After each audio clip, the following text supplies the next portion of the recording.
নবীর রাজা শরীফ দেখে মন ভরে না। নবীর রাজা শরীফ জোরে, নবীর রাজা শরীফ দেখে মন ভরে না। দিদার দাও গো শাহে মদিনা, দিদার দাও গো শাহে মদিনা। ও আরশের মেঘবান করেছেন আল্লাহ, কত শান কত মান মোর কমলেওয়ালা। আরশের মেঘবান করেছেন আল্লাহ, কত শান কত মান মোর কমলেওয়ালা। ওগো মদিনাওয়ালা করো করুণা, ওগো মদিনাওয়ালা করো করুণা। দিদার দাও গো শাহে মদিনা। নবীর রাজা শরীফ দেখে মন ভরে না। নবীর রাজা শরীফ দেখে মন ভরে না। দিদার দাও গো শাহে মদিনা। ও জালে মোবারক দেখিলে এক নজর নূরেতে ঝলমল কলবে ভেতর। জালে মোবারক দেখিলে এক নজর নূরেতে ঝলমল কলবে ভেতর। অগরফ রহিমা কাছে ডাক দাও না, অগরফ রহিমা কাছে ডাক দাও না। দিদার দাও গো শাহে মদিনা। নবীর রাজা শরীফ দেখে মন ভরে না। নবীর রাজা শরীফ দেখে মন ভরে না। দিদার দাও গো শাহে মদিনা। একবার জোরে বলুন সুবহানাল্লাহ। আচ্ছা, কালকে যিনারা এসেছিলেন একটু হাত তুলুন তো। বন্ধুগণ, বাবাজি আমার জীবনী শুরু হচ্ছে, বাবাজি আমার ইমামে মুসলিম রাদিয়াল্লাহু তাআলা আনহু শহীদ হলেন। তার দোনো বেটা মোহাম্মদ ইব্রাহিমও শহীদ হলেন। কিন্তু বেরাদার হারিস পাপিকে কে তার কি হালাত হয়েছিল। হারিস পাপিকে যখন নিয়ে যাওয়া হলো ওই ফোরাত নদীর ধারে, তাকিয়ে দেখছেন এখন পর্যন্ত বিবির লাশখানা সেইখানে পড়ে আছে। মোহাম্মদ ইব্রাহিমের বডিখানা পড়ে আছেন। লোকটা বলতে লাগলো, গো হারিস পাপি, তোমার টাকার লোভ কত, নিজের বিবিকেও ছাড়লে না। জান্নাতি ফুল আলে রাসূল তাদেরকেও তুমি ছাড়লে না। এবার তুমি মরার জন্য তৈরি হয়ে যাও। বেরাদার বন্ধগণ, বাবাজি আমার শোনো না মা।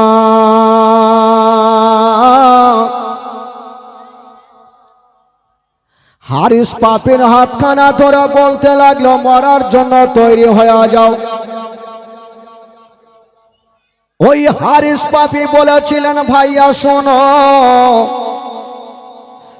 দয়া করে তুমি আমাকে মারিও না, তোমাকে প্রচুর টাকা দেব, তুমি আমাকে ছেড়ে দাও। ওই লোকটা তখন বলেছিল, গো হারিস পাপি, আজকে যদি আমাকে টাকার পাহাড় দিয়া দাও তবু তোমাকে ছাড়ব না,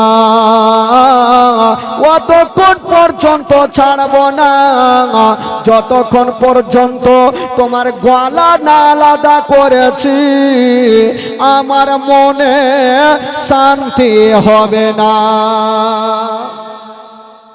তোমার গলা আলাদা না করলে আমার মনে শান্তি হবে না।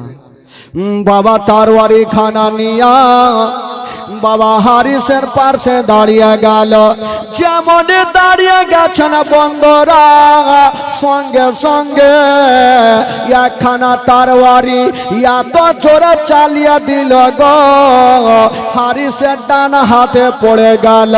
যেমন ডান হাতে পড়েছে বন্ধুরা, হারিসের ডান হাত খানা কেটে জমিনে পড়ে গেল।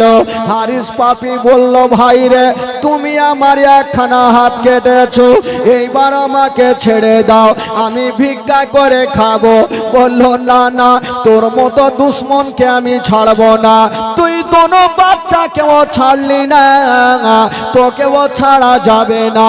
আবার একখানা তরবারি এত জোরে চালিয়ে দিল গো, বাবা হারিসের বাম হাতে পড়ে গেল।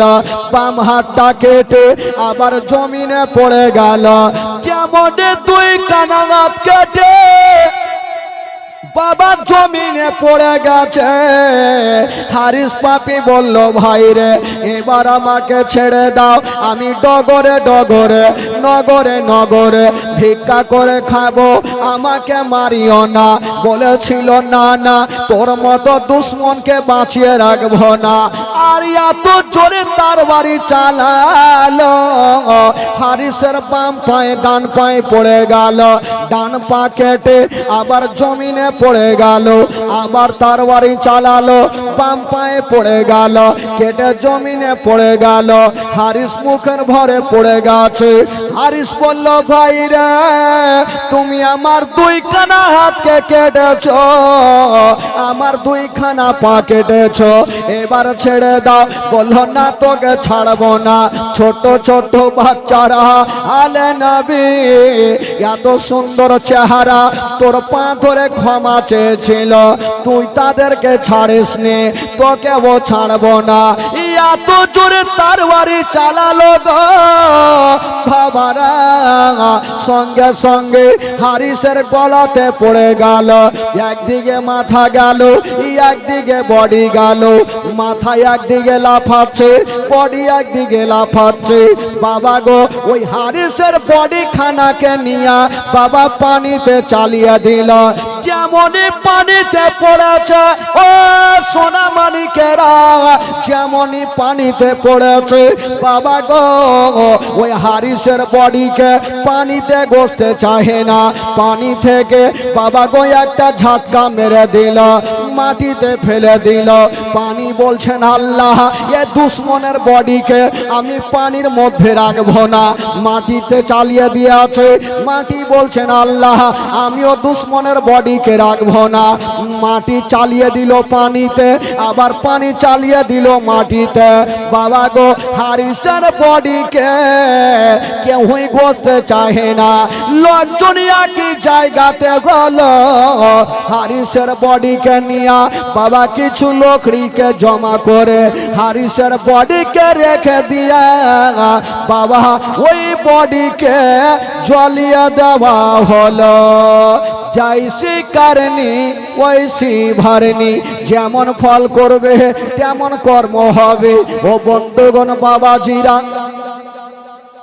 হারিসের বডিকে মাটিতে পানিতেও গোসতে চাই না, এত নবীর দুশ্মন, আহলে বাইতের দুশ্মন। তুই দুটা ছোট্ট ছোট্ট বাচ্চাকেও ছাড়লি না। বেরাদার বন্ধুগণ বাবাজি, হারিস তো শেষ। কিন্তু ভাই ওই যে ইমামে মুসলিম যে চিঠিখানা লিখেছিলেন, ইমাম হুসেনের হাতে চিঠিখানা চলে গেছে। ইমামে মুসলিম ইমামে হুসেন চিঠিখানা পড়লেন যে ইমামে মুসলিম আমাকে ডেকেছে, দেরি করব না। ৭২ জন কাফেলাকে নিয়ে বাবা গো পৌঁছে গেলেন সে কুফা শহরে। যেমনই যেতে নাই এদিক ওদিক থেকে খবর পেয়ে গেল ইমামে মুসলিম আর জগতে বেঁচে নাই, তার দোনো বাচ্চাও বেঁচে নাই। এবার ওবাইদুল্লাহ ইবনে জিয়াদ খবর পাঠিয়ে দিল ইমাম হুসাইনকে, যাও ইমাম হুসাইনকে জানিয়ে দাও যে তুমি ইয়াজিদের হাতে হাত দিয়ে মুরিদ হতে হবে। এই খবরটা ইমাম হুসাইনের কানে। ইমাম হুসাইন তখন বলেছিল, জান দিয়ে দেব, জীবন দিয়ে দেব, আমি ঈমান যেতে দেব না। এই বন্ধুগণ, বাবাজি ইবনে সাদ বলল, তাহলে এক কাজ করো, ইমাম হুসাইন তো একাই আসেনি, তার সাথে ছোট্ট ছোট্ট বাচ্চা, কচি কচি বাচ্চারা এসেছিল, তাদের জন্য পানি বন্ধ করে দাও 7ই মুহররমের দিনে। ওই কি হলো রে বাবা, বৃষ্টি হচ্ছে? ইমাম হুসাইন একাই আসেনি। আরে বাবা যা তো, যা তোরা যা। মুসিবত না পাই যদি, মুসিবত না পাই যদি, করোনা তোমার কবরে হাসরে কি হবে আমার, কবরে হাসরে কি হবে আমার। মুসিবত না পাই যদি, মুসিবত না পাই যদি, করোনা তোমার কবরে হাসরে কি হবে আমার, কবরে হাসরে কি হবে আমার। ও আছি গো ডুবে আমি পাপের সাগর, না জানি কি গাবে ও পারে হাসর।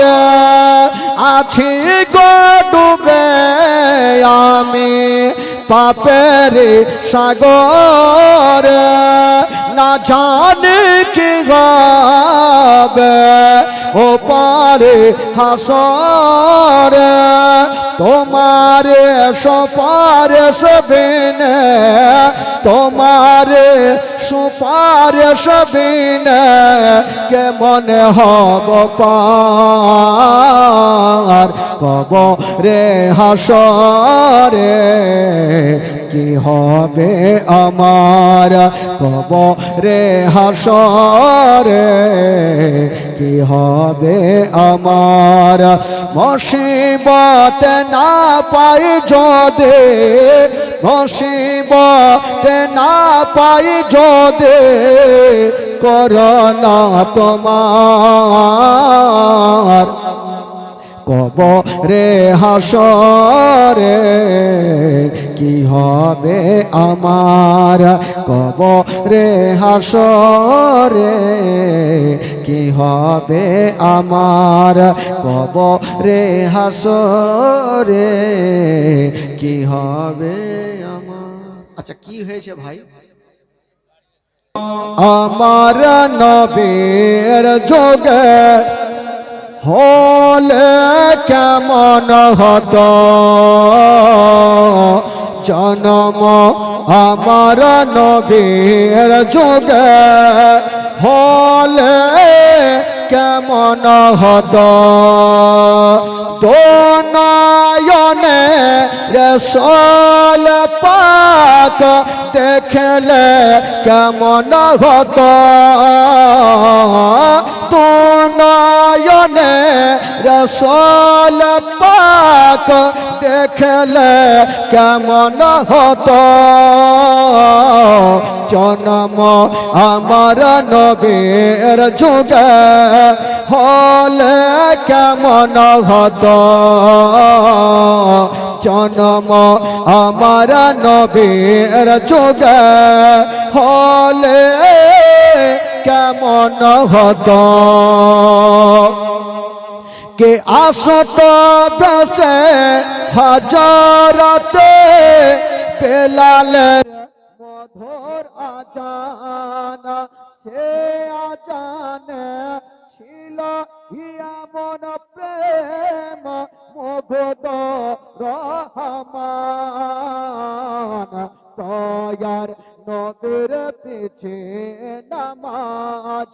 তয়ার নবীর পিছে নামাজ পড়লে কেমন হতো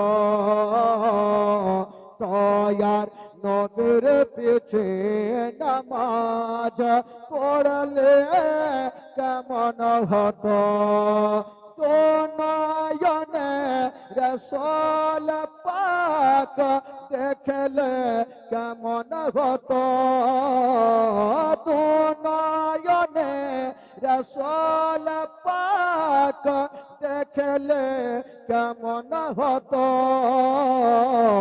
জন্ম আমার নবীর যুগে হলে কেমন হতো জন্ম আমার নবীর যুগে হলে কেমন হতো তিনি কত আলোচনায় থাকতাম আমি অধম তিনি কত আলোচনা থাকতাম আমি অধম সামনে রাসূল পাক হতেন পাশে সাহাবাগণ আবু বকর ওমর ওসমান আলী সঙ্গে কেমন হতো আবু বকর ওমর ওসমান আলী সঙ্গে কেমন হতো তো নয়নে রাসূল পাক দেখলে কেমন হতো তো নয়নে রাসূল পাক দেখলে কেমন হতো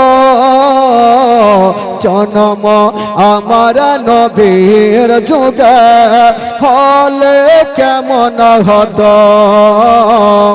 জন্ম আমার নবীর যুগে হলে কেমন হতো তো নয়নে রাসূল পাক দেখলে কেমন হতো জন্ম আমার নবীর যুগে হলে কেমন হতো জন্ম আমার নবীর যুগে হলে কেমন হতো আল্লাহ বাবাজি আমার আহলে বাইতের মোহব্বতে একটা ফোঁটা চোখের পানি ফেলে দিতে পারেন আহ আমার নবী খুশি হবে আর নবী যদি খুশি হয় আমার আল্লাহ খুশি হবে আর আল্লাহ যদি খুশি হয়ে যায় তবে জান্নাত গ্যারান্টি জোরে বলুন সুবহানাল্লাহ ভাই শুনুন সে দুঃখের বয়ান দুঃখের ঘটনা মা আপনারা একটু শুনেন মাকে ইমাম হুসাইন রাদিয়াল্লাহু তাআলা আনহু যখন ইনকার করলেন যে আমি ইয়াজিদের হাতে হাত দিয়ে মুরিদ হব না তখন সে ইবনে সাদ ইয়াজিদের সৈন্যরা ফোরাত নদীর পানিকে বন্ধ করে দেওয়া হইল কেন জানেন এই কারণে বন্ধ করলো যখন তারা ইমাম হুসাইন যখন ইয়াজিদের হাতে হাত দেবে না মুরিদ হবে না তখন পানি পাবে না বাচ্চা বাচ্চা ছেলেরা যখন পানি পাবে না তখন ইমাম হুসাইন কষ্ট পাবে তখনই হয়তো ইয়াজিদের হাতে হাত দিয়ে মুরিদ হবে এই জন্য ফোরাত নদীর পানি বন্ধ করে দেওয়া হইল আহ বেরাদার ইমাম হুসাইন তাও বলেছিল ওরে ইয়াজিদের সৈন্যরা তোরা একবার কেন শত শত দিন যদি ফোরাত নদীর পানি বন্ধ করে রাখিস তবুও রাজি আমি জান দিব জীবন দিয়ে দেব আমি ইয়াজিদের হাতে হাত দিয়ে মুরিদ হব না জোরে বলুন সুবহানাল্লাহ আমি জান দিয়ে দেব জীবন দিয়ে দেব আমি ঈমান যেতে দিব না ইসলামকে কত শক্ত করে ধরেছিলেন বাবা আজকাল তারা কত কষ্ট করেছিল, সেই দিন দৃশ্যটা কেমন ছিল। আজকাল মুসলমান দেখেন নবীর জীবনী চলছে, আহলে বাইতের জীবনী চলছে, কিছু কিছু লোক আছে বাড়িতে এখন পর্যন্ত ঘুমাচ্ছে। ভাই খবরদার, যখন বাবা পানি বন্ধ করে দেওয়া হলো, ইমাম হুসাইন সবাইকে নিয়ে খেমার মধ্যে বসে আছেন।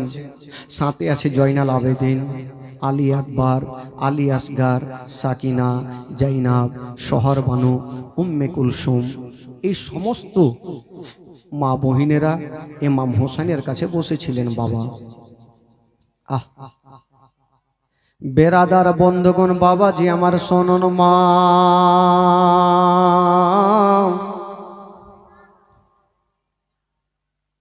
মা গো শুনুন মা, কলেজা খানা ফেটে যাবে মা, সহ্য করা যাবে না। ইমাম হুসাইন দেখছেন আল্লাহ ফোরাত নদীর পানি তো বন্ধ করে দিয়েছে আল্লাহ, যতক্ষণ আমি যাব না ততক্ষণ পর্যন্ত কারবালার যুদ্ধ বন্ধ হবে না। আমি যাব আর যুদ্ধ তাদের সঙ্গে করব। এই কথা যেমন বলতে নাই বাবা গো, ওই খিমার মধ্যে থেকে একটা ছোট বাচ্চার কান্নার আওয়াজ ভেসে আসছে। বন্ধুরা, কে কাঁদছেন গো? 6 মাসের বালক আলী আসগার মায়ের কোলে চেপে চেপে বাবা ডোগরা ডোগরে কান্দে।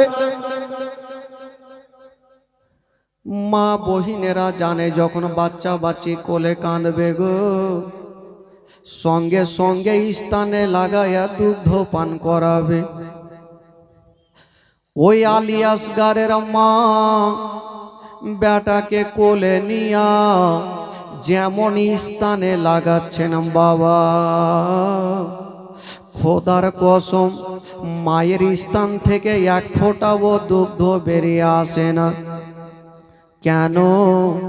আলী আসগারের মা বাবা কদিন থেকে খাবার খায়নি, বাবা স্থানে এক ফোঁটাও দুগ্ধ আসে না।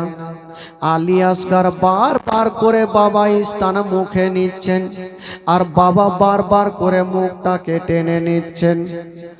হায়রে আলী আসগারের মা বলছেন আল্লাহ গো, আমার লাডলা দুলারা, আমার কলেজারা পারা, আজকে আমি স্থানে লাগাচ্ছি আল্লাহ, আমার স্থানে এক ফোঁটাও দুগ্ধ বেরিয়ে আসে না। আল্লাহ গো, যদি আমার সন্তানকে দুগ্ধ পান করাতে না পারি তবে আমার আলী আসগার হয়তো জিন্দা থাকবে না। মা বেটাকে নিয়ে বলছে, বেটারে মুখে কথা বলতে পারে না, 6 মাসের বালক কত বড় হবে, মার কোলে ছটপট করে করে কাঁদছে। কথাই বলে বাবা, সন্তান যদি কষ্ট পায় তার থেকে মায়ের কলেজা খানা বেশি কান্দে। আলী আসগার যখন কান্দে তার থেকে মা বেশি কান্দে।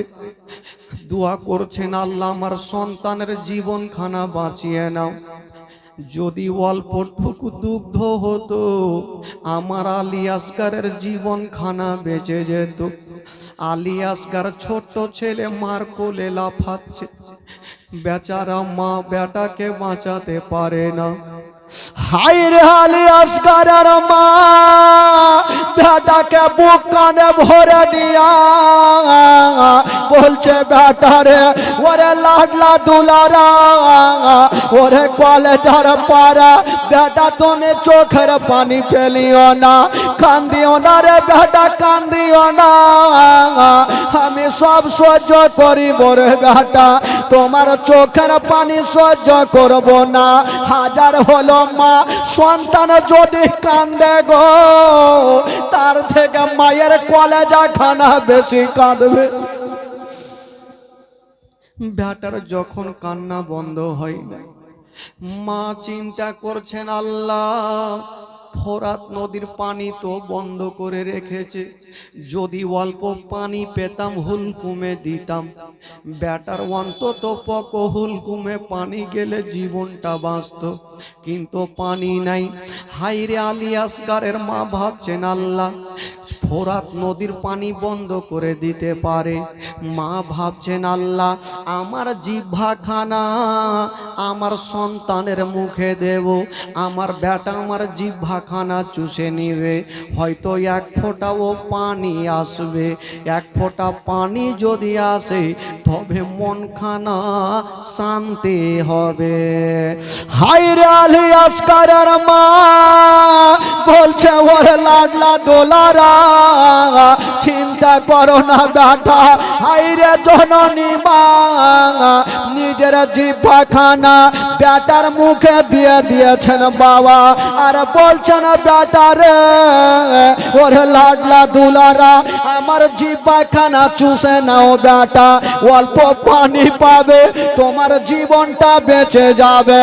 হায়রে আলী আসগার মায়ের জিহ্বাখানা যেমনই মুখে নিয়েছেন বন্ধুরা, খোদার কসম এক ফোঁটাও পানি বেরিয়ে আসে না, বারবার করে মুখ থেকে সরিয়ে নিচ্ছেন, আবার জিহ্বা দিচ্ছেন, আবার টেনে নিচ্ছেন। মা বলছেন বেটা রে আমার জিহ্বাখানা চুষে নাও রে বেটা। আলী আসগার নিজের ভাষাতে বলতে চাইছে মা গো তোমার জিহ্বাতে অল্প পানি নাই গো মা, বাবা গো মায়ের মন খানা কান্দে, মা যেন সহ্য করতে পারে না, বাবা গো আলী আসগার মায়ের কোলে চটপট করছে না, বাবা চোখগুলা বড় বড় করে নিয়েছেন। মা ভাবছেন আল্লাহ আমার সন্তানকে তো পানি দিতে পারলাম না, দুগ্ধ দিতে পারলাম না, আমার কোলে যদি আমার সন্তানের ইন্তিকাল হয় আমি মা সহ্য করতে পারবো না। ওই ওই ওই চুপ বস। মা ভাবছেন আল্লাহ আমি সহ্য করতে পারবো না, কি করব? আমার লাডলা দুলারাকে নিয়ে একবার যাব, আমার স্বামী আমার মাথার কাজ তাজের কাছে যাব, আমার স্বামীকে বলবো স্বামী গো আমার সন্তানের জন্য পানির ব্যবস্থা করে দিন। আলী আসগারের মা হি এক পা দুই পা করে স্বামীর সামনে হাজির হয়ে গেল। ওগো স্বামী গো আমার, আমি বিয়ের পর থেকে নিয়ে কোনোদিন আপনার কাছে কোনো দাবি করিনি, বলছেন স্বামী গো আজকে একটা জিনিস চাইবো, না করবেন না, যদি পারেন স্বামী গো তবে এই যে আমার কোলের বাচ্চার জন্য অল্প পানির ব্যবস্থা করে দিন। ইমাম হোসেন বলছেন বিবি তুমি কি জানো না ইয়াজিদের সৈন্যরা ফোরাত নদী বন্ধ করে রেখেছে, পানি পাবো কোথায়?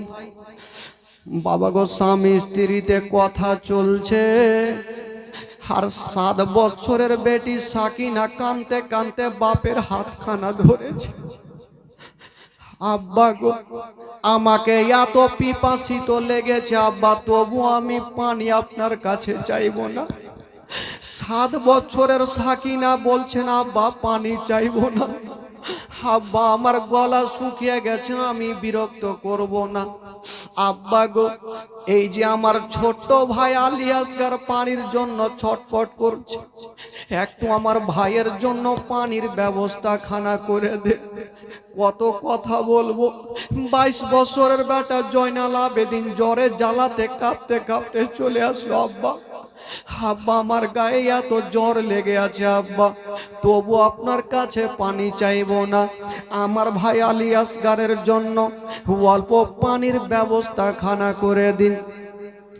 হায়রে ইমাম হোসেন বলেছিল বেটা জয়নাল আবেদিন রে আমি সব ব্যবস্থা করে দিব বেটা, কিন্তু পানি কোথায় থেকে আনবো তোমরা কি জানো না? ওই ফোরাত নদীর পানি ইয়াজিদের সৈন্যরা বন্ধ করে দিয়েছে, চতুর্দিকে দুশ্মনেরা ঘেরাও করে আছে। বেটা পানি পাবো কোথায়? 7 বছরের সাকিনা কত বড় হবে মা, বাপের হাতখানা ধরে কাঁদছেন। আব্বা আমি তো চাইছি না আব্বা, আমার ভাইকে একটু দেন, আমার ভাই যদি একটু শান্তি পাই আমাদেরও মনখানা শান্তি হবে। বিবি সাহেবা বলছে স্বামী গো, যে সন্তানকে 9 মাস 10 দিন ধরে গর্ভে রেখেছে আজকে সন্তান কাঁদছে, তার থেকে আমার মন বেশি কাঁদছে স্বামী গো, একটু পানির ব্যবস্থা করে দিন। ইমাম হোসেন বলল তোমরা বলছো আমি জানি তারা পানি দেবে না। সাকিনা বলছেন আব্বা গো আমি জানি, আমার ভাইকে একবার আপনি ওই দুশ্মনদের সামনে নিয়ে যান, আমার ভাইয়ের চেহারা যদি দুশ্মনেরা দেখে তবে দুশ্মনের মন খানা গলে যাবে, আমার ভাই কাটা মুরগির মতো লাফাবে, হয়তো কাউরি দিলে ময়া হবে দয়া হবে তখন পানি দেবে। জয়নাল আবেদিন বলছেন আব্বা গো আমার ভাইয়ের চেহারা দেখলে পাথরের দিল পর্যন্ত গলে যাবে, একবার নিয়ে যান। ইমাম হোসেন তখন বলেছিল ওরে আমার আহালিয়ারা যখন তোমরা বলছো তবে দাও একবার আমার বেটাকে আমার বুকে দাও। হায় রে ইমাম হোসেন আলী আসগরকে এক গাড়ে নিয়েছেন বাবা, আর এক গাড়ে একটা চামড়ার কলসি বাবা গনিয়া যেন ইমাম হোসেন বাবা দুলদুলে চেপে গেল। বলছে ওরে দুলদুল রে দেরি করো না, আমাকে তাড়াতাড়ি করে নিয়ে চলো কারবালা, ওই যুদ্ধের ময়দানে নিয়ে চলো। ও যুবক বন্ধুরা যেমনই দুলদুলকে কথা বলা বাবা দুলদুল যেতে আরম্ভ করবে। 7 বছরের বেটি সাকিনা বাপের দিকে দেখছেন আর একবার ভাই আলী আসগরের দিকে দেখছেন, ছোট্ট ছেলে বেচারা কাটা মুরগির মতো লাফাচ্ছে। সাকিনা বলছেন আব্বা তাড়াতাড়ি করে নিয়ে যান আব্বা, একটু পানির ব্যবস্থা করে দেন।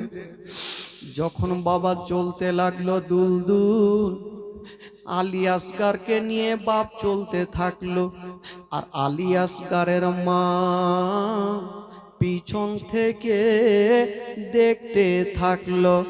যেমনই দুলদুল চলে গেল মার মনের মধ্যে সন্দেহ হয়ে গেল। মা তখন বলছে কি বলছেন, যাস না রে বাপ, আলী আসগর কারবালার ময়দানে কোচি বুকে মারবে রে তীর, কোচি বুকে মারবে রে তীর, সইবে রে বাপ কেমনে। মা বলতে থাকলো আর বেটা চলতে থাকলো। বাবা গো ওই মা নিজের বেটার জিন্দা মুখখানার দেখতে পাবে না। মা সাকিনা বলছেন মা গো যতক্ষণ পর্যন্ত আমার ভাই আসবে না মা গো আমি খিমার মধ্যে ঢুকবো না। মা বারান্দায় বসে থাকলো সাকিনা।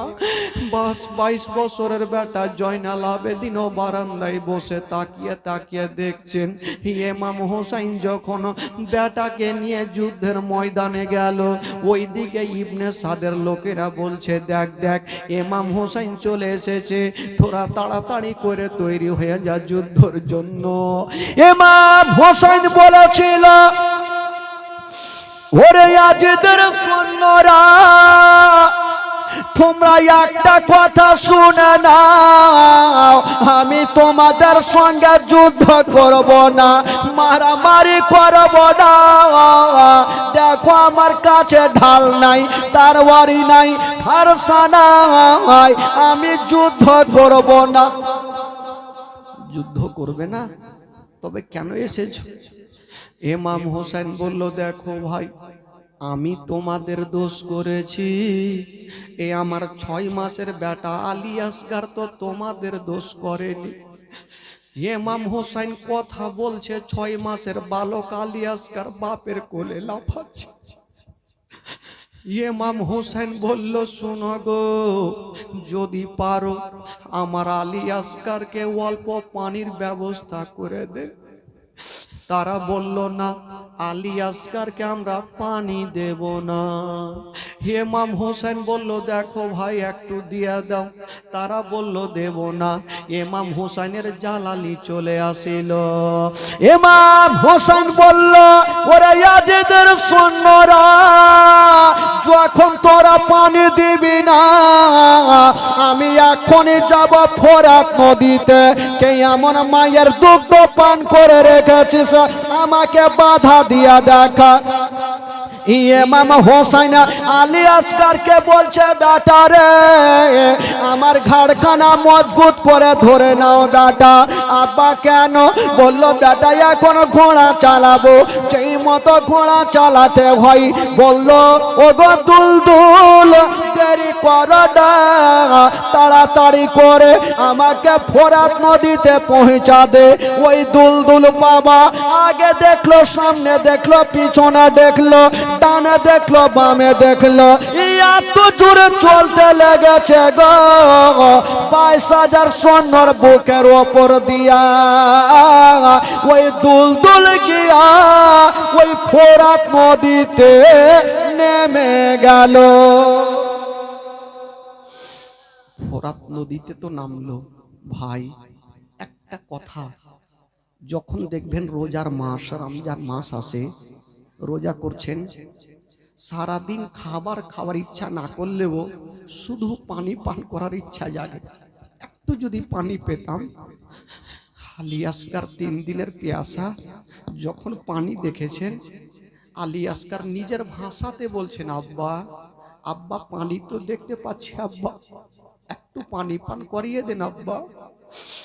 ইমাম হোসেন বেটার দিকে দেখছে না, নিজের দিকে দেখছে না, শুধু ওই দুলদুলের দিকে দেখছেন। বাবা, দুলদুল এত জোরে এসেছে, দুলদুলের গোটা শরীর দিয়ে ঘাম চুইছে, চোখ দিয়ে পানি ঝরছে।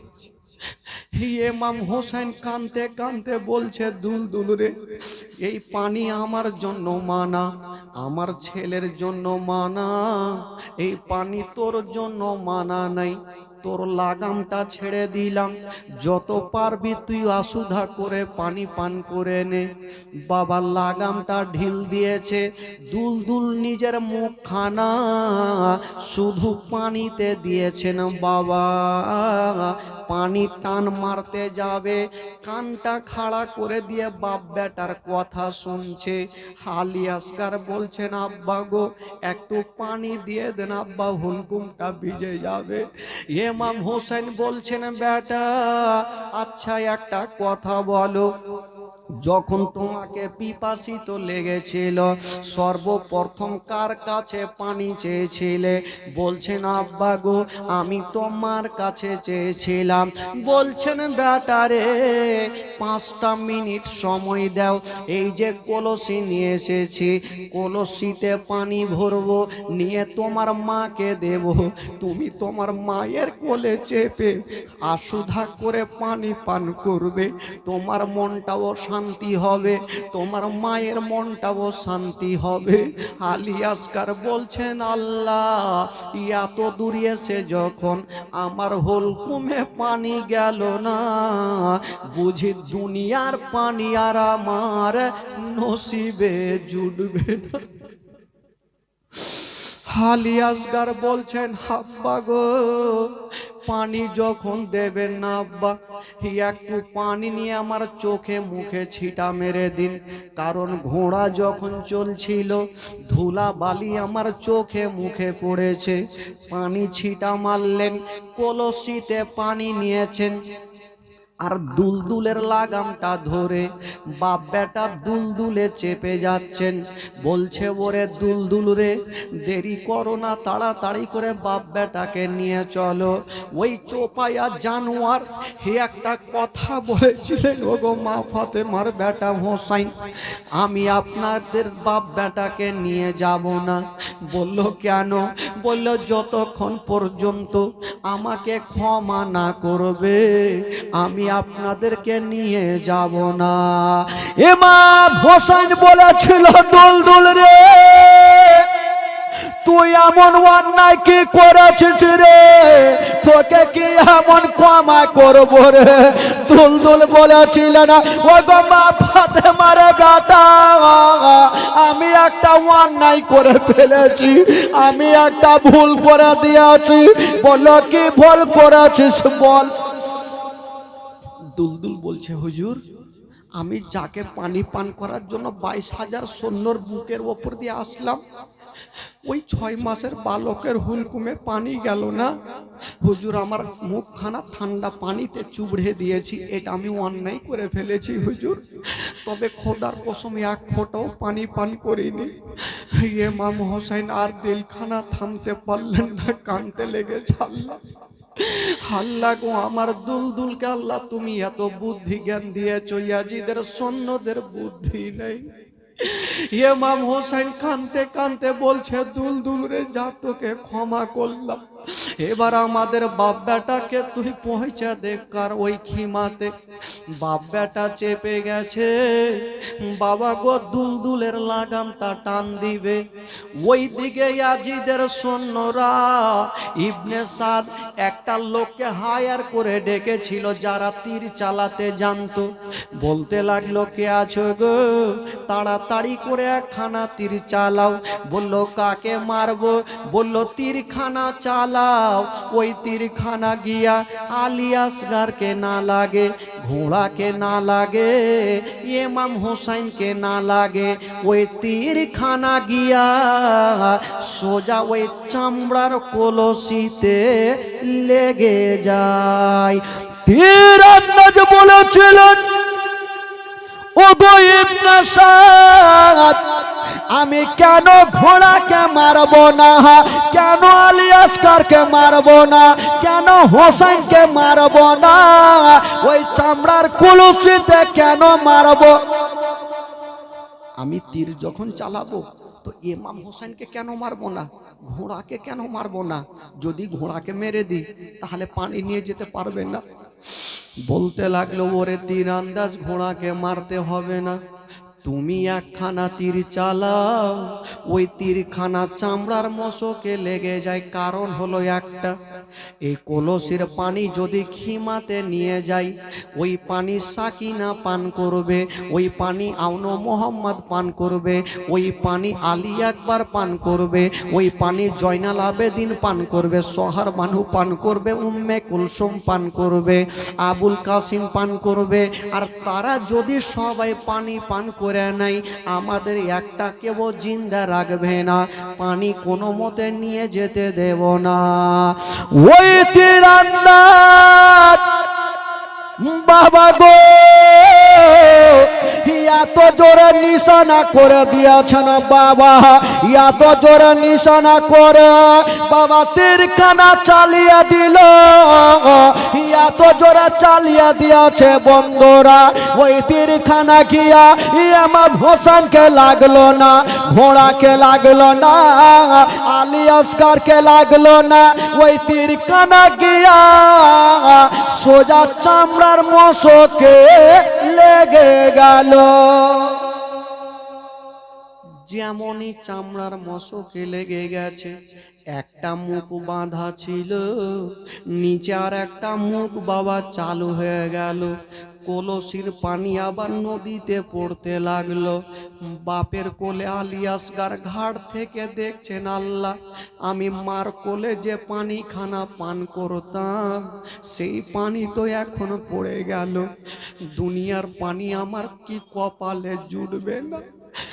বাবা গো, ইয়ে আলী আসগার নিজের ভাষায় বলছেন, আব্বা গো সমস্ত পানিতে পড়ে গেল। আব্বা গো দেরি করিয়েন না আব্বা, এক চুল্লু আমার হুলকুমে পানি দিয়ে দেন। ইমাম হোসেন বলেছিল, বেটারে ওরে লাডলা দুলারা, ওরে কলেজার পারা, তুমি চিন্তা করো না বেটা, এক্ষুনি তোমাকে পানি পান করিয়ে দিব বেটা। শুধু ইমাম হোসেন এক চুল্লু পানি নিয়েছে। মা গো আলী আসগারকে দেওয়ার জন্য পানি তুলেছে। ওই দিকে তীরান্দাজ ইবনে সাদ বলল, ওরে তীরান্দাজ, এবার তীরের আগালে হীরাক চূর্ণ জহরকে মিশিয়ে নাও, জহরে ডুবিয়ে দাও। বলল কাকে মারবো? বলল এত জোরে তীর চালাও, ইমাম হোসেনকে না লাগে, ঘোড়াকে না লাগে, ওই তীর খানা গিয়া যেন 6 মাসের বালক আলী আসগারের হুলকুমে লেগে যায়। তীরান্দাজ বলেছিলেন, ও গো ইবনে সাদ, আমি তো মার্ডার অনেক করেছি, কিন্তু আমি কেন ছোট বাচ্চাকে মারবো? যে বাচ্চাটা শিশু সন্তান, মায়ের দুগ্ধ পায় না, ওই বাচ্চাকে কেন মারবো? আমাকে বলো ইমাম হোসেনকে মেরে দেব, আমাকে বলো আমি ঘোড়াকে মেরে দেব, ওই 6 মাসের বাচ্চাকে কেন মারবো? ইবনে সাদ বলল, আমি তোমাকে হায়ার করে ডেকেছি, যেটা বলবো তোমাকে করতে হবে, তুমি তাড়াতাড়ি তীর চালাও। মা হীরার চূর্ণ জহর তীরের আগালে মিস করেছে, আলী আসগারকে মারবো বলে। মা যেমনই বাবা গো তীরান্দাজ নিশানা করেছে, আর নিশানা করে বাবা তীরখানা গতি বেগে চালিয়ে দিল। যেমনই চালিয়ে দিয়েছে মা, ওই তীরখানা বাবা যে তীরান্দাজ ছিল গো, তার তীর চালাতে কোনো মিস্টেক হতো না, নিশানা মিস্টেক হতো না। ওই তীরখানা এত জোরে চালিয়েছে মা, তীরখানা গিয়ে ইমাম হোসেনকে লাগলো না, ঘোড়াকে লাগলো না। বাবা গো তীরখানা গিয়া আলী আসগার পানির দিকে দেখতেছিল, সোজা তীরখানা গিয়া বাবা আলী আসগারের হুলকুমে ঢুকে গেল। যেমনই হুলকুমে লেগেছে মা, তীরখানা সামনের দিকে লেগে পিছনে ফুটে গেছে।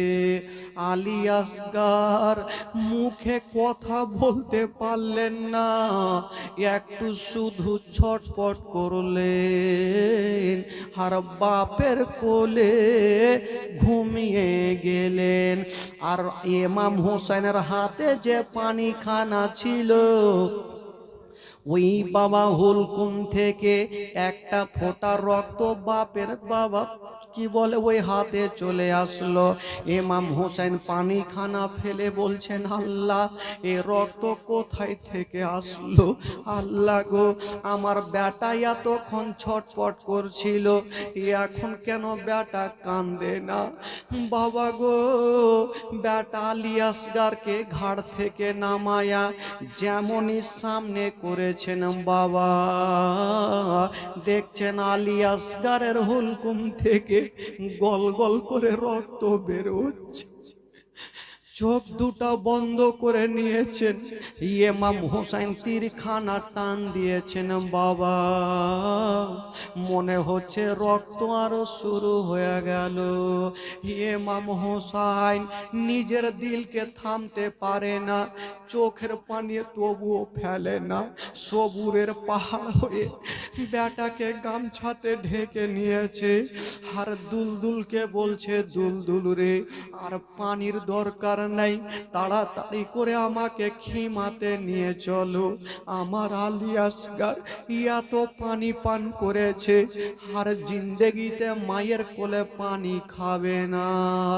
যেমনই দুল দুল নিয়ে যাচ্ছে গো, ওই দিকের ঘটনা সাকিনা বারান্দায় বসে বসে বাপের আশা দেখছে, জয়নাল আবেদিন দেখছে ইমাম হোসেন ঘোড়া নিয়ে চলে আসছে। সাকিনা নিজের মাকে ডাকছে, মা গো মা তাড়াতাড়ি আসো মা। বললো কি হলো রে বেটি? বলছেন মা গো আমি আগে বলেছিলাম মা, আমার ভাইয়ের চেহারা দেখলে বাঘের দিল পর্যন্ত গলে যাবে, ভাইয়ের চেহারা দেখলে পাথর পর্যন্ত গলে যাবে। কেন রে বেটি কি হয়েছে? বলছেন মা গো আমি জানি মা, আমার ভাইকে তারা পানি পান করিয়েছে। আরে মা তুই এখান থেকে কেমন করে বুঝলি যে তোর ভাইকে পানি দিয়েছে? 7 বছরের সাকিনা মার হাতখানা ধরে বলছে, মা তুমি জানো না মা, যখন আমার ভাই এখান থেকে যাচ্ছিল কত ছটফট করছিল বাপের কোলে। মা গো যখন আসছে দেখো বাপের কোলে কত আরামে ঘুমিয়েছে মা, পানি পান করেছে, হয়তো ভাইয়ের হুলকুমটা ঠান্ডা হয়ে গেছে, আত্মা শান্তি হয়ে গেছে। বলল বেটি রে একটু আসতে দাও আসতে দাও। ইমাম হোসেন চলে আসলো, যেমনই এসেছে বিবি সাহিবা সামনে গিয়ে ভাবছেন আল্লাহ বেটাকে একটু কোলে নিব আর গালে মুখে একটু চুমা খাবো। ভাবছেন আল্লাহ বেটাকে কোলে নিয়ে একটু গালে মুখে চুমা খেয়ে মনটাকে সান্ত্বনা দেব। বলছে স্বামী গো, ও গো আমার মাথার তাজ, একবার বেটাকে আমার কোলখানাতে দাও, আমি একবার গালে মুখে চুমা দিব। ইমাম হোসেন বলল বিবি রে আমার বেটা এমনই পানি পান করেছে আর কখনো তোমার কাছে পানি চাইবে না। স্বামী গো আমার একবার আমার কোলে দেন। সাকিনা বলছেন আব্বা একবার আমার কোলে দেন, আমার ভাইয়ের কপালে একটা চুমা দিব। জয়নাল আবেদিন বলছেন আব্বা আমার কোলে দেন। ইমাম হোসেন সামনে নিয়ে দাঁড়িয়ে আছেন, আল্লাহ কেমন করে কোলে দিব? এখন যদি আমার বিবি নিজের বেটার চেহারা দেখে বিবি হয়তো আমার বাঁচবে না, সাকিনা যদি দেখে সাকিনা হয়তো বাঁচবে না। ইমাম হোসেন বেটাকে